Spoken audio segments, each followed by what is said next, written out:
നമസ്കാരം സുഹൃത്തുക്കളെ, എന്റെ പേര് Ashwathi. Welcome to Harshitham edutech. PSC പരീക്ഷകളിൽ എപ്പോഴും ആവർത്തിക്കുന്ന കുറച്ച് വസ്തുതകളാണ് ഡിസ്കസ് ചെയ്യാൻ പോകുന്നത്. കായലുകളുമായി ബന്ധപ്പെട്ട വസ്തുതകൾ പറയട്ടെ. കേരളത്തിലെ ഏറ്റവും വലിയ ശുദ്ധജല തടാകം ഏതാണ്? ഏറ്റവും വലിയ ശുദ്ധജല തടാകം ചോദിച്ചാൽ ശാസ്താംകോട്ട കായൽ. ഏറ്റവും ചെറിയ ശുദ്ധജല തടാകം ഏതാണ്?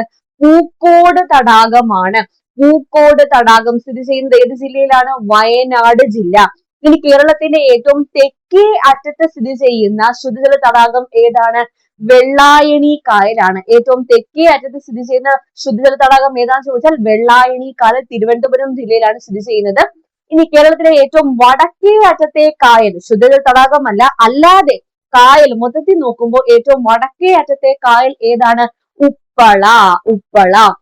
ഇനി കേരളത്തിന്റെ ഏറ്റവും തെക്കേ അറ്റത്തെ കായൽ ഏതാണെന്ന് ചോദിച്ചാൽ വേളി കായലാണ്. വേളി കായൽ. കിട്ടിയല്ലോ. അപ്പൊ കേരളത്തിലെ ഏറ്റവും വലിയ ശുദ്ധജല തടാകം ഏതാണെന്ന് ചോദിച്ചാൽ ശാസ്താംകോട്ട.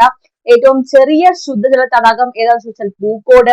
ഏറ്റവും തെക്കേ അറ്റത്തെ ശുദ്ധജല തടാകം ഏതാണെന്ന് ചോദിച്ചാൽ വെള്ളായണി. ഏറ്റവും വടക്കേ അറ്റത്തെ കായൽ ഉപ്പള. ഏറ്റവും തെക്കേ അറ്റത്തെ കായൽ ഏതാണ്? വേളി കായൽ. സെറ്റ് അല്ലേ? അപ്പൊ അടുത്ത ക്ലാസ്സിൽ വീണ്ടും കാണാം. Thank you.